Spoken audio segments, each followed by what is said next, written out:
देंगे, लेकिन नंबर 3 एक ऐसी पोजीशन है जहां पर आप लॉन्ग रन के लिए एक प्लेयर निकालते हो, जिसमें आपने फर्स्ट टेस्ट में साई सुदर्शन को खिलाया। उनको किस रीजन से बाहर करा गया? मुझे तो ये लगा था कि आपका पहला टेस्ट अगर साई सुदर्शन खेल रहे हैं तो probably for next good years या गुड सीरीज, जब तक वो खराब नहीं लगातार परफॉर्म करते, he will be your number 3।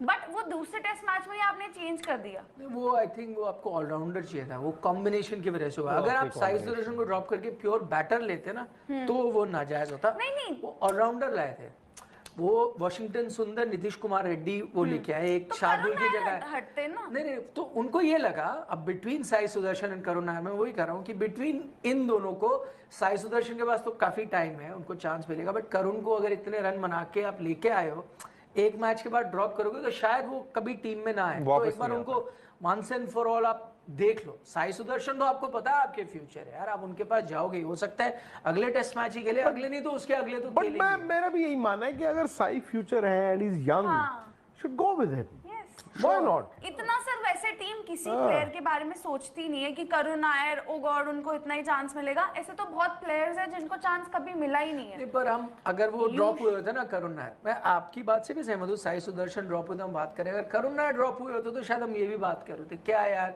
क्या फायदा हुआ इतने रन बनाने का, एक मैच देते हो और आपने फिर आप ये भी कहते कि यार कभी खेला नहीं, जैसे आप अभिमन्यु ईश्वरन के साथ कर रहे हो। हम ये बात तो कर ही रहे हैं, हर दौरे पे वो जाते हैं, ऑस्ट्रेलिया भी गए, साउथ अफ्रीका भी गए या इंग्लैंड भी गए, खेलते नहीं है वो।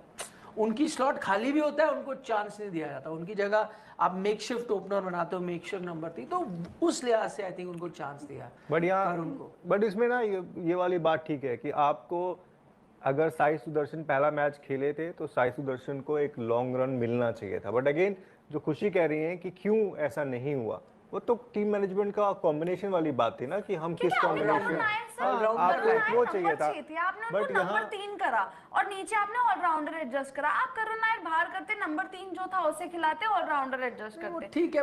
बट आप करुण नायर कभी नहीं खेलते, आई थिंक अब वो उनको, तो आप पता क्या बात करते हैं, हम 6 महीने बाद यहाँ बैठे होते हैं, हम ये कहते हैं यार देखो क्या फायदा डोमेस्टिक। एक्चुअली मैं भी करुण नायर के साथ ही, एक मैच खिलाया उसको, उसके रन में बाय बाय कर दिया उसको। आप मैं आई नो साई सुदर्शन के लिए थोड़ा अनफेयर था उस टाइम पे, बट जो इन्होंने बैटिंग जिसको 6 से 3 किया, मैं भी वही करता। मैं ये नहीं कह सकता कि इन्होंने गलत किया, उस वक्त मैंने भी यही सोचा था, हाँ यार ये ठीक है। करेक्ट। करुण नायर ने प्रॉमिसिंग स्टार्ट्स भी थे, करुण नायर की एक अच्छी चीज थी, वो स्लिपों में थोड़े कंफर्टेबल भी थे, और शुरू में तो आपको पता ही यार, आप तो स्लिपों में मतलब आपके तो धागे खुले हुए थे, जबरदस्त कैच। या and he was good. But again अब क्या हो गया ना कि 2-3 बातें, एक तो ये है कि लिमिटेशन है, आप बड़ी पारी नहीं है। दूसरा क्या है, इंग्लैंड ने भी ना अब उनको आगे बॉल फेंकना ही बंद कर दिया, ड्राइव देना ही बंद कर, क्योंकि वो खेलते तो ये वाला बॉल उनकी दिक्कत आ जाती है उनको, तो थोड़ा सा ये है। नहीं परेशानी तो है। और वैसे भी 6 इनिंग हो गई है सर, 6 इनिंग हो गई है करुण नायर को, मतलब आप देख चुके हो कि किस तरीके से वो अपनी पारी को बिल्डअप, शुरुआती दौर में लगता बड़ा अच्छा करेंगे, आज तो ये कर ले जाएंगे। मैं आपको एक बात बता रहा हूं, एक 3 दिन का मैच होना बहुत जरूरी होता है, साइड गेम जिसे कहते हैं।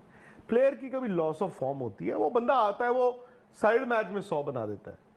अस्सलामुअलैकुम दोस्तों, जैसा कि आप सब जानते हैं कि India versus England test matches चल रहे हैं कि जिसमें 2 मैच इंडिया बहुत ही क्लोज से हार चुका है।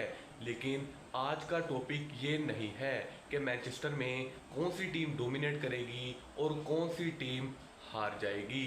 आज का जो टॉपिक है वो है करुण नायर, क्योंकि 10 दिसंबर 2022 को करुण नायर ने खुद ही ट्वीट किया था कि dear cricket please give me another chance, और उसके बाद हर इंडियन करुण नायर को सपोर्ट करने लगा कि उन्हें एक और मौका देना ही चाहिए। और कुछ लोगों का ये भी कहना था कि विराट कोहली की वजह से उन्हें मौका नहीं दिया जा रहा, क्योंकि करुण नायर ने एक मैच में 300 रन भी स्कोर किए हुए हैं।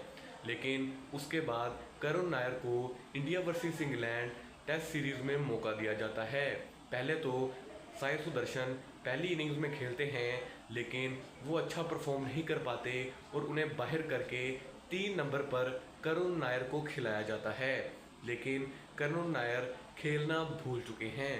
डोमेस्टिक क्रिकेट में तो उनके रिकॉर्ड्स अच्छे हैं, लेकिन टेस्ट क्रिकेट में वो कुछ अच्छा परफॉर्म नहीं कर पा रहे।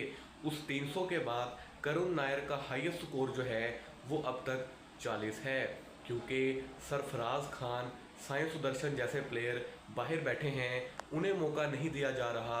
हालांकि टेस्ट क्रिकेट में उनके रिकॉर्ड आउट क्लास हैं, सिर्फ इसलिए कि करुण नायर को एक मौका दिया जाना चाहिए कि वो खुद को प्रूव कर सकें। लेकिन करुण नायर बार बार परफॉर्म नहीं कर पा रहे और हो सकता है कि उन्हें चौथी सीरीज में बाहर कर दिया जाए। नंबर 3 एक ऐसी जगह है जहां पर ऐसे प्लेयर को खिलाया जाता है जो कि मैच को ख़त्म करने की ताकत रखता हो, लेकिन करुण नायर में ऐसा कोई भी हुनर नज़र नहीं आ रहा। भले ही उन्होंने 300 रन स्कोर किए हों, लेकिन अब वो अपने उस पीक फॉर्म पर नहीं हैं, क्योंकि उनका हाईएस्ट स्कोर अब 40 है या फिर 25 या 26, इससे ज़्यादा वो रन स्कोर नहीं कर पा रहे। अब हो सकता है कि उन्हें बाहर करके साई सुदर्शन को मौका दिया जाना चाहिए, क्योंकि उनकी परफॉर्मेंस आउट क्लास है। लेकिन देखना ये है कि मैनचेस्टर में कौन डोमिनेट करेगा और क्या करुण नायर को दोबारा मौका दिया जाता है या फिर नहीं। जानने के लिए जुड़े रहिए हमारे साथ, वीडियो को लाइक करके चैनल को सब्सक्राइब जरूर से कीजिएगा। मिलते हैं अगली वीडियो में, तब तक के लिए अल्लाह हाफिज़।